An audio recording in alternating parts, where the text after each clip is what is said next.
আসসালামু আলাইকুম, welcome back to Shila's suggestion. আজকে আবার হাজির হয়েছি নতুন একটা ভিডিও নিয়ে। আজকের ভিডিও মাসিকের কতদিন পর সহবাস করলে বাচ্চা হয় এবং কত বছর বয়সে বাচ্চা নেওয়া বা গর্ভধারণ করার জন্য উপযুক্ত সময়। আশা করছি ভিডিওটা প্রতিটা মেয়ের জন্যই খুবই গুরুত্বপূর্ণ হবে। শেষ পর্যন্ত দেখুন, ভালো লাগলে চ্যানেলটাকে সাবস্ক্রাইব করতে ভুলবেন না।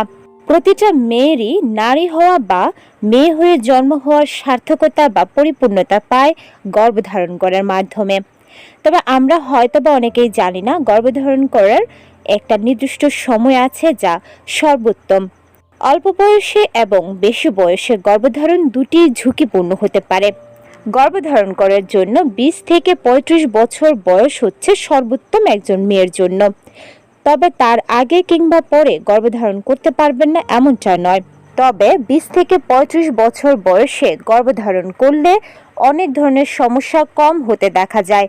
তার মধ্যে অন্যতম হচ্ছে বাচ্চার পরিপুষ্ট হতে পারে, ডাউন সিনড্রোম হওয়ার সম্ভাবনা কম থাকে, এমনকি বাচ্চার জন্মগত ত্রুটি কিংবা অন্যান্য শারীরিক মানসিক সমস্যা নিয়ে কম জন্ম হওয়ার সম্ভাবনা থাকে। এখন আমরা জানব ফার্টাইল টাইম মানে গর্ভধারণ করার উপযুক্ত সময় কখন। আপনার যদি নিয়মিত মাসিক হয় মানে আপনার মাসিক যদি 26 থেকে 32 দিনের মধ্যেই হয়ে থাকে প্রতিবার, মানে বিগত 6 মাস ধরে, সেক্ষেত্রে আপনার মাসিকের প্রথম দিন থেকে 10 থেকে 14 দিন পর্যন্ত আপনার গর্ভধারণের চান্সেস সবচেয়ে বেশি থাকে। মানে আপনার যদি 1 তারিখে মাসিক হয়ে থাকে, সেক্ষেত্রে ওই মাসের 10 থেকে 14 তারিখে ফার্টাইল হওয়ার সম্ভাবনা সবচেয়ে বেশি থাকে। এই সময় ডিমটা ফুটার পরে বাচ্চাদানিতে প্রায় 24 ঘন্টা বেঁচে থাকতে পারে। তার সাথে শুক্রাণু গর্ভের মধ্যে প্রায় 72 ঘন্টা বেঁচে থাকে, যার কারণে ডাক্তাররা গর্ভধারণের সময়কে দীর্ঘায়িত করেছে।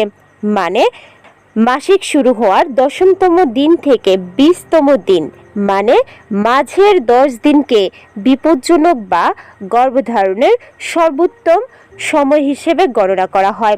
আপনাদের সুবিধার্থে আরেকটু ভালো করে বুঝিয়ে বলছি। যদি জানুয়ারির 1 তারিখে আপনার মাসিক শুরু হওয়ার দিন হয়ে থাকে, সেক্ষেত্রে জানুয়ারির 10 থেকে জানুয়ারির 20 তারিখ পর্যন্ত মাঝের 10 দিন গর্ভধারণ করার জন্য সবচেয়ে উত্তম সময়। এই সময় যদি আপনি গর্ভধারণের জন্য শারীরিক মিলনে লিপ্ত হন, সেক্ষেত্রে বাচ্চা হওয়ার চান্সেস বেড়ে যায়। তবে অন্য সময় যে গর্ভধারণ করতে পারবেন না তেমনটা নয়। এই সময়টা হচ্ছে ফার্টাইল টাইম বা ডিম্বপাত ঘটার সর্বোত্তম সময়, যখন শারীরিকভাবে একটি মেয়ে প্রস্তুত হয় গর্ভধারণ করার জন্য। আর আপনি যদি বাচ্চা না নিতে চান, সেক্ষেত্রে এই সময়ে আপনাকে প্রোটেকশন গ্রহণ করতে হবে। আর বাকি দিনগুলো আপনি চাইলে প্রোটেকশন ছাড়াও শারীরিক মিলনে লিপ্ত হতে পারেন।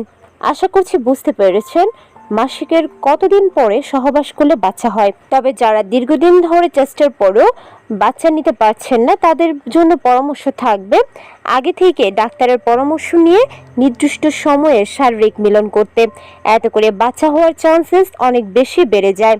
ভিডিওটা যদি ভালো লেগে থাকে, শিলাস সাজেশন চ্যানেলটাকে সাবস্ক্রাইব করতে ভুলবেন না। আজকের মতো বিদায় নিচ্ছি। আল্লাহ হাফেজ।